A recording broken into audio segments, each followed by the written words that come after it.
Ce diocèse a accompagné son valeureux fils à Bafia à partir de cette cathédrale. Le diocèse de Yaoundé est aujourd'hui meurtri, il est en deuil, il est pratiquement inconsolable. Je le disais en Ewondo il y a quelques minutes, le jour de l'annonce de sa nomination, c'est en cette cathédrale que j'ai accompagné Jean-Marie et nous nous sommes mis en prière devant le Saint-Sacrement, en action de grâce. Chers fidèles du Christ, il existe dans toute vie humaine ce que j'appelle des points nodaux. Ces points marquent à jamais l'existence d'un homme. Rares cependant sont les personnes qui vous parleront de leurs expériences personnelles comme dans des confessions. Nous avons heureusement deux cas précis dans la Bible, Jérémie et Paul. Des situations limites poussent souvent certains à le faire, donc comme le prophète de Tekoa, Jérémie, ou encore Paul, pourchassé, persécuté, combattu, honni par plusieurs de ses congénères, c'est lui qui nous livrera les sentiments profonds de son âme dans la lettre aux Galates, mais surtout dans la deuxième lettre aux Corinthiens. Au point qu'on a souvent dit que Paul parlait comme un fou. C'est la même chose qu'on disait des prophètes de l'Ancien Testament. Alors qu'on les appelait souvent Nabi, certains les appelaient aussi Meshuga en hébreu qui veut dire fou. Mais je crois qu'il faut qu'il existe des fous de Dieu, ceux-là qui ne se soucient pas toujours de leur propre vie, mais plutôt de la mission qu'il leur est confiée.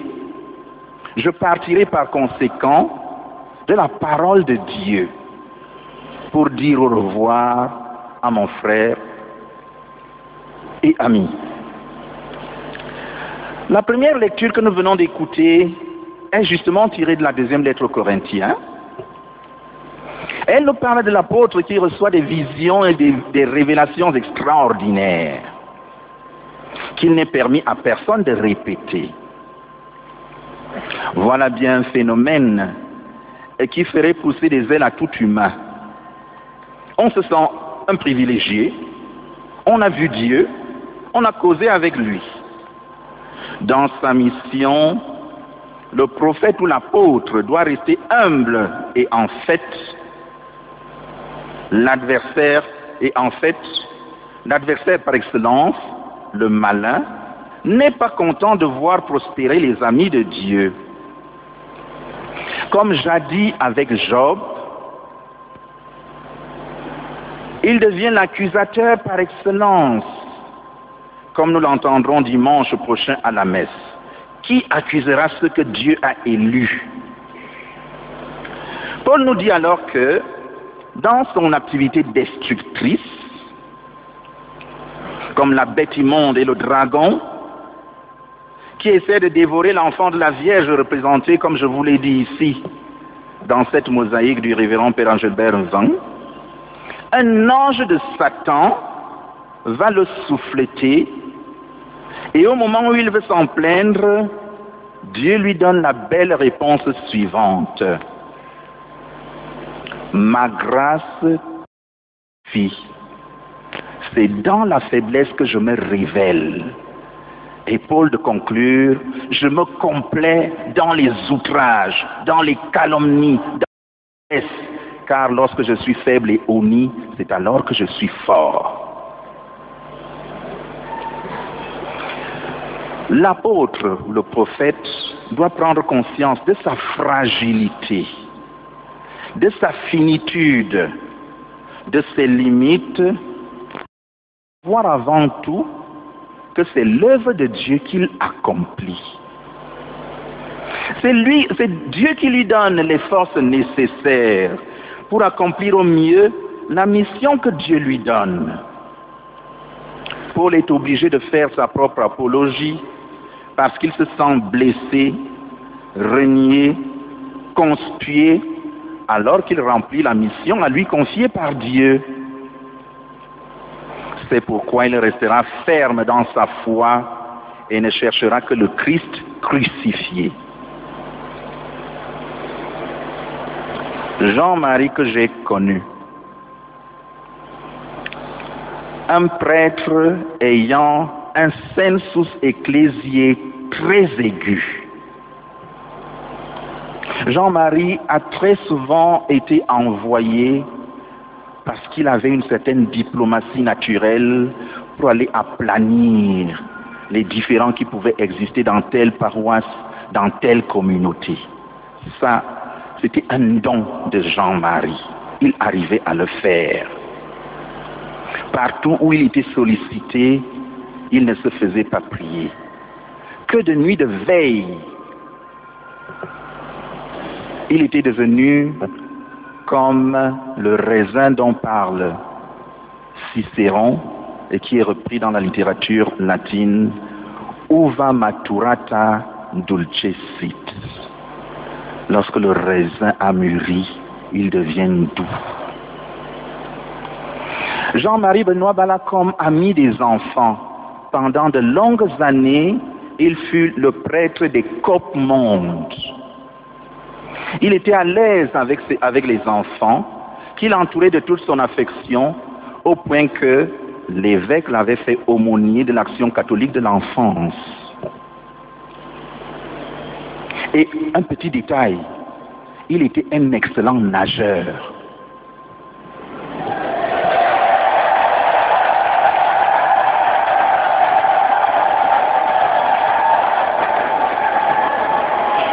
Plusieurs fois, nous sommes allés passer des week-ends à Grand Batanga, chez les pères palotins, et pendant que vous vous démeniez encore à la plage, Jean-Marie vous faisait des signes à des centaines de mètres déjà au milieu de la mer.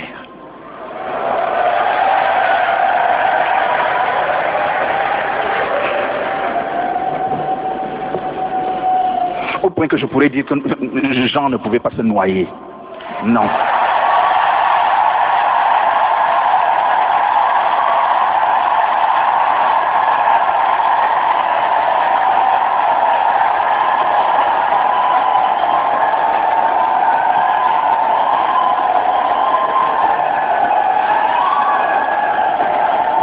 Et j'ai consulté 2 dictionnaires de la langue française, le dictionnaire Larousse et le dictionnaire Littré, qui disent noyade, action de noyer quelqu'un ou un animal. Ce n'est que dans un second sens qu'on peut dire quelqu'un qui se noie.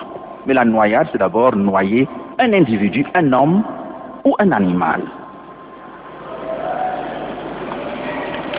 Curé de la Cité Verte, comme je l'ai déjà dit, alors qu'il avait d'abord été vicaire de Sacré-Cœur Mokolo, vicaire là-bas, et puis fondateur de la paroisse de la Cité Verte.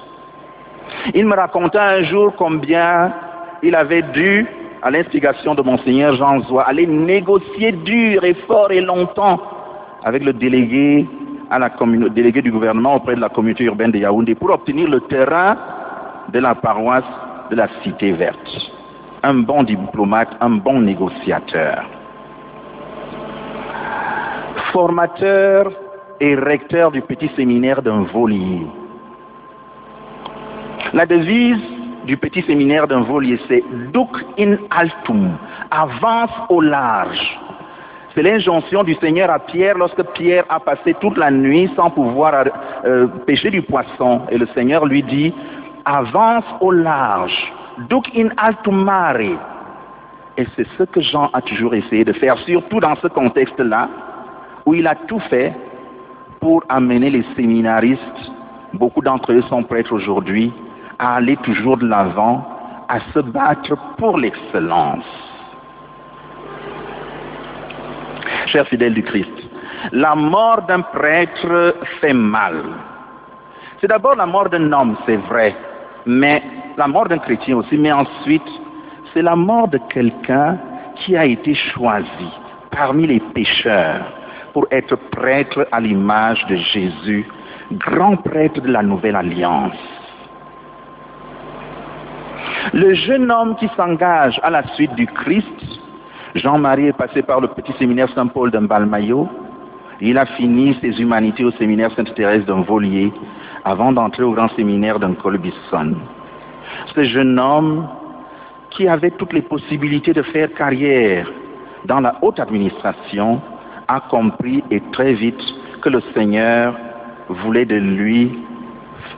faire de lui un prêtre. Ce fut donc le choix de Dieu.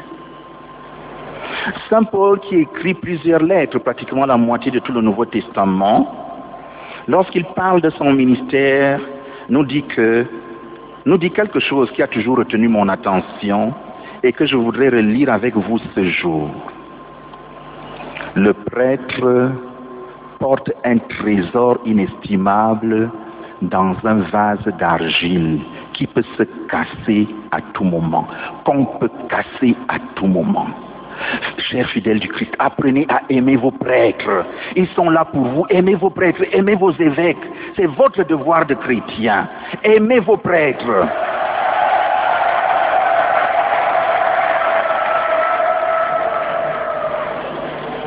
Le cœur transpercé de Jésus sur la croix est la dernière déclaration d'amour de Dieu à l'humanité pécheresse. Ce cœur aimant de Dieu qu'il nous révèle petit à petit, s'ouvre grandement sur la croix pour accueillir tous les pécheurs. Il nous donne sa vie et en abondance, comme le dit Saint Jean au chapitre 10, verset 10. Le cœur de Dieu, le cœur de tout homme, c'est le siège de la vie. Et le sang qui va couler de ce cœur de Jésus, ce sang que le juif ne saurait manger, c'est la vie de Dieu. Voilà que Dieu fait couler son sang, sa vie pour les hommes. C'est par cet acte sublime que Jésus exerce son sacerdoce, celui de la Nouvelle Alliance. Il est ici prêtre et victime. Voilà ce qui aura attiré le jeune Jean-Marie. Il avait ressenti en lui les battements du cœur de Dieu, l'appelant à venir servir à sa vigne. L'amour incommensurable de Dieu appelle encore aujourd'hui. Jean a été ordonné prêtre, il est devenu évêque, il est prêtre à jamais. Jean-Marie, sacerdos in aeternum, secundum ordinem Melchisedec. De quel amour dois-je aimer Dieu et son Église? Une certaine suffisance due à des talents que nous avons reçus de Dieu, des études bien conduites dans de grandes universités, voilà qui facilement nous amène souvent à croire que l'on nous doit beaucoup et que nous méritons ceci ou cela. Une bonne mystique chrétienne, surtout à la lecture de Paul, nous fait vite déchanter et reconnaître que notre amour de Dieu devrait être un amour de reconnaissance. Car Dieu nous donne gratuitement. Paul nous dit dans la lettre aux Romains, qui a jamais prêté à Dieu pour attendre quelque chose en retour?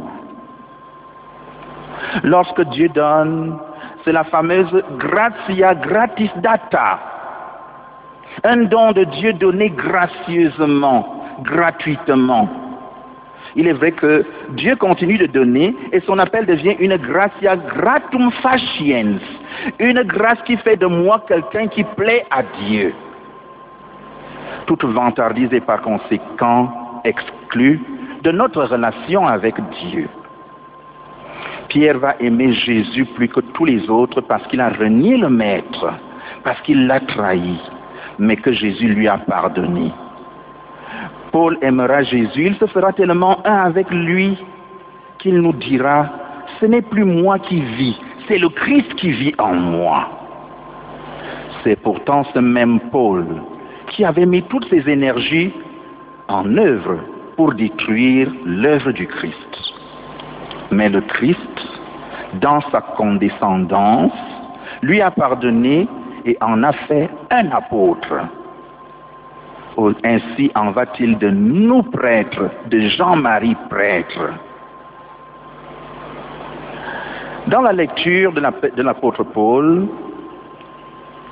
un enseignement profond nous est donné du don de Dieu et de la finitude de celui qui porte ses trésors. En même temps que Jésus fait de nous des ministres de la nouvelle alliance qui est au-dessus de tout, il nous est rappelé combien fragiles nous sommes, nous qui portons le trésor des mystères de Dieu dans des vases d'argile. Paul parle alors d'une écharde dans ma chair, un ange de Satan chargé de me souffleter. Par 3 fois, j'ai demandé qu'il s'éloigne de moi, mais il m'a répondu, ma grâce te suffit. Oui, je suis un vase d'argile. Le prêtre est un vase d'argile qui porte des trésors inestimables. C'est bien Dieu qui choisit parmi les hommes ceux à qui il confie cette mission spéciale. C'est Dieu qui a appelé notre confrère. C'est lui qui lui a donné toutes les grâces dont il pouvait avoir besoin pour son ministère. L'initiative vient de Dieu. Je crois que c'est la raison pour laquelle Jean-Marie a choisi comme devise, lorsqu'il devait être ordonné évêque, c'est le don de Dieu. Il ne vient pas d'ailleurs, c'est le don de Dieu. Jean-Marie, je sais que tu étais tellement conscient de ce don de Dieu que tu soutenais fort tes idées quand tu les savais justes. Père Jean-Marie, c'est parce que tu as été piqué par la mouche de cette logique illogique, parce que tu te savais entouré et chouchouté par cet amour du cœur de Jésus, que tu as décidé de devenir prêtre. Tu as voulu être prêtre à l'image du cœur de Jésus. T'engager dans des relations de foi et de conviction avec des hommes que tu voulais conduire à Dieu.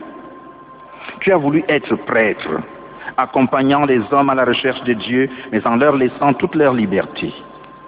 En laissant aux autres leur liberté sans tout les encombrer. Tu avais le secret de la négociation. Ton entre-gens t'aidait à résoudre tous les conflits. Tu as été un vrai prêtre, mais aussi un homme. Et c'est pour cela que cette charge dans ta chair t'encombrait. Tu as toujours su que tu étais un pécheur qui a besoin de la prévenance constante et de l'amour de Dieu, de son pardon. C'est ce que tu nous as enseigné. Un pécheur qui peut avoir fait souffrir les autres, tu as été conscient de tes limites, mais tu étais sûr des flots de miséricorde qui coulent du côté transpercé de Jésus. Le prêtre que tu as été a su ainsi, dans sa douceur, que l'on prenait faussement pour de la faiblesse, prendre dans ses bras de pasteur la brebis égarée. C'est pourquoi nous sommes convaincus que l'histoire ne s'arrête pas et que commence pour toi une autre histoire, la vraie histoire, car c'est ton dies natalis, ton jour de naissance dans le royaume, comme disaient les premiers chrétiens. Tout comme nous le pensons aujourd'hui, nous qui attendons de te revoir un jour. En priant pour le Père Jean-Marie, moi prêtre, moi fidèle du Christ, moi évêque surtout, je dois me rendre à l'évidence que ce jour du mois d'août est la fin de la vie terrestre du Père Jean-Marie. Mais pour moi, il est le premier jour du reste de mon existence terrestre. Je dois donc moi aussi me préparer. En priant pour le Père Jean-Marie, nous devons être convaincus que nous devrons un jour, devant Dieu, rendre compte de la vie qui nous a été donnée en partage. De façon très hypocrite, Caïn répond à Dieu dans le livre de la Genèse, après qu'il a tué son frère Abel. Suis-je le gardien de mon frère? Oui, tu es le gardien de ton frère. Chacun de nous ici est le gardien de son frère. Voilà pourquoi la vie est sacrée, on ne doit jamais y toucher. La vie est sacrée. C'est un don de Dieu. Il ne nous appartient pas.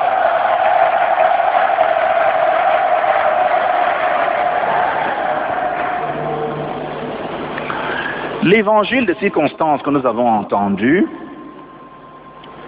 nous déroule un grand procès, le procès de Jésus devant Pilate. Mais en fait, c'est Jésus qui devient le juge, Pilate qui représente ce monde, ce fameux cosmos, comme il ce mot, le Saint Jean, ce fameux cosmos qui est dirigé par Satan, devient l'accusé.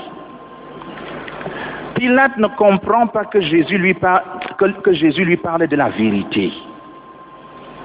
Cette vérité dont Jean-Marie a été le témoin. C'est pour cela que Pilate demande à Jésus, Jésus lui dit, je ne suis venu dans le monde que pour porter témoignage. Pilate n'y pige rien, il lui dit, mais qu'est-ce que c'est que la vérité? Pourtant, elle est là. Jésus nous l'a dit au chapitre 14 de la lettre de Jean, pendant qu'il dit au revoir aux siens, je suis le chemin, la vérité et la vie. C'est le Seigneur qui est cette vérité. Je suis venu porter témoignage à cette vérité. C'est ici alors que se joue tout le drame. Jésus est le vrai maître de la situation et Pilate qui se croit tout permis parce qu'il dit qu'il a le pouvoir. Ne sais-tu pas que j'ai le pouvoir de te libérer? Que lui dit Jésus? Tu n'aurais aucun pouvoir sur moi s'il t'avait été donné d'en haut. Mais la faute n'est pas la tienne. Celui qui m'a livré à toi a un plus grand péché, dit Jésus.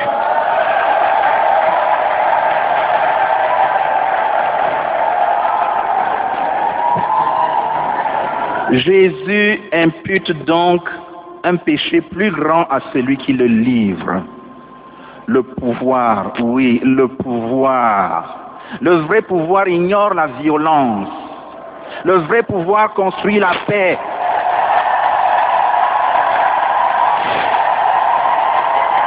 Le vrai pouvoir promeut le développement de l'homme entier. Notre Église est livrée aux forces des ténèbres.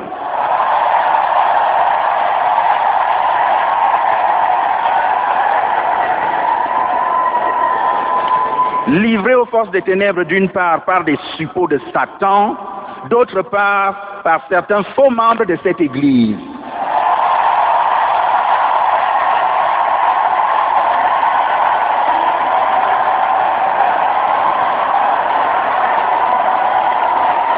Je disais,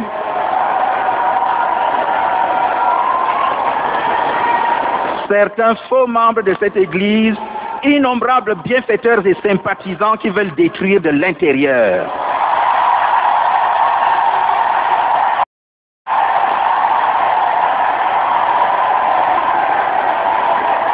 C'est pour cela que Paul nous parle justement dans ces chapitres où il loue son ministère, qui est un don de Dieu, danger des rivières, danger de tous ceux qui peuvent m'entourer, danger des faux frères. Nous avons beaucoup de faux frères.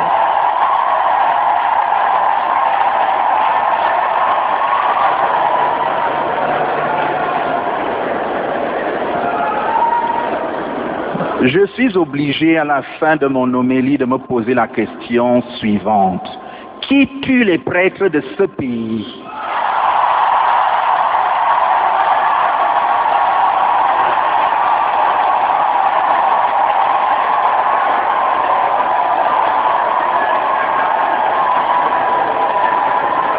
Je m'adresse à ceux-là qui, tapis dans l'ombre, veulent toujours faire du mal. En quoi l'Église catholique vous gêne-t-elle?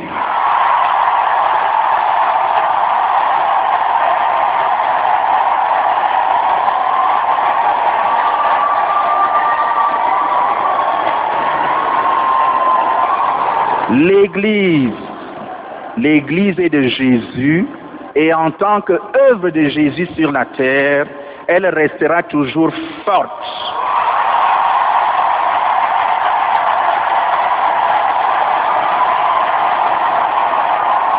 Elle restera toujours forte car elle est dirigée par Jésus et son esprit et non pas par nous les hommes.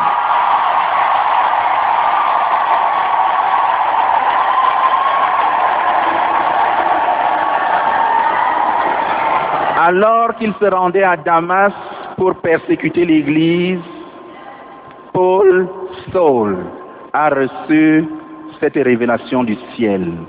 Pourquoi me persécutes-tu? Paul, ne sachant pas qui s'adressait à lui, lui a demandé, qui es-tu, Seigneur?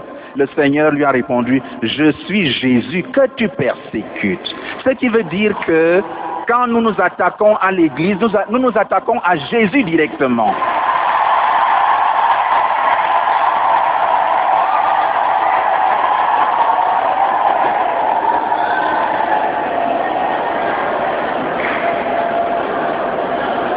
Qui veut se mesurer à Dieu en aura pour son compte. Je suis Dieu, nous dit le Seigneur dans le prophète Osée. Je ne suis pas un homme. L'ange de Satan soufflette les apôtres et des individus que nous sommes. Et par là, il soufflette l'Église elle-même. L'Église ne tombera pas sous le coup des forces des ténèbres, car la lumière du Christ est plus forte que toutes ces forces.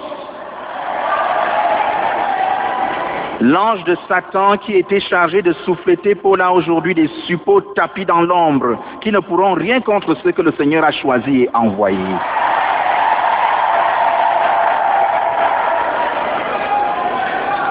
C'est pour cela que ceux-là agissent habituellement de nuit.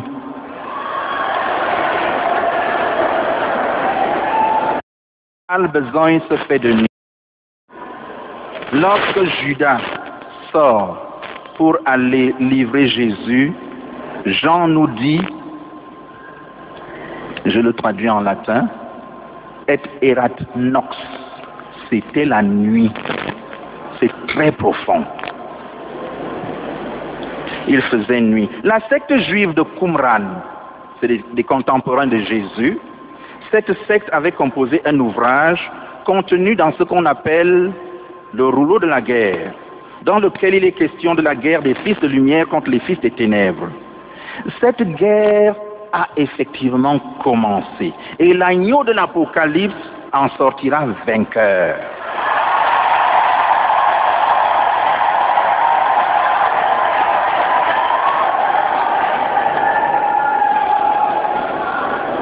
Je ne sais pas ce qui s'est passé, mais j'ai le fort sentiment que quelque chose d'anormal s'est passé.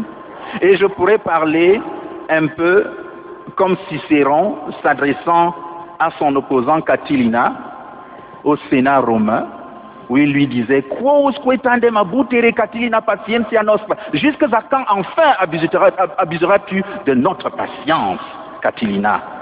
Quosque tandem. Jusqu'à quand enfin? Le Seigneur veille au grain et nous le rappelle, comme jadis à Paul, ma grâce te suffit. Cher fidèle du Christ, le prince de ce monde veut notre fin, notre destruction. Il ne l'aura pas, car l'Église du Christ, comme le bateau de la légende, fluctuat nec mergitur. Il tangue, mais ne coule jamais.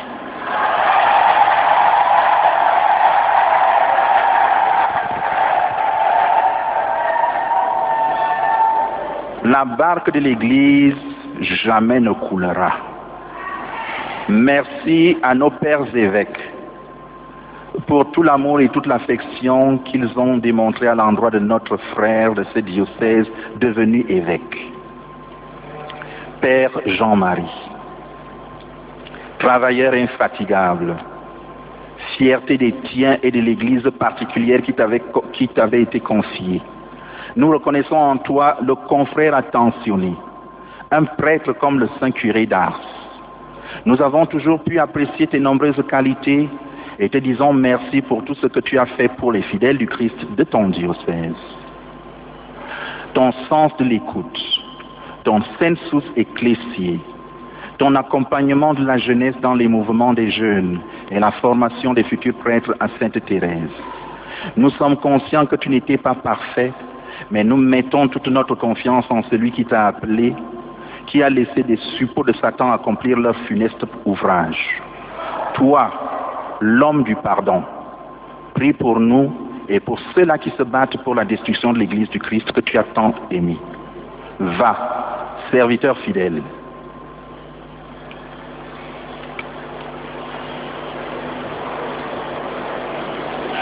Et que la grâce du Père qui t'a accompagné au cours de ton ministère soit cette gratia gratum faciens qui t'ouvre les portes du ciel, une grâce qui te rend agréable aux yeux de Dieu qui va t'accueillir. Amen.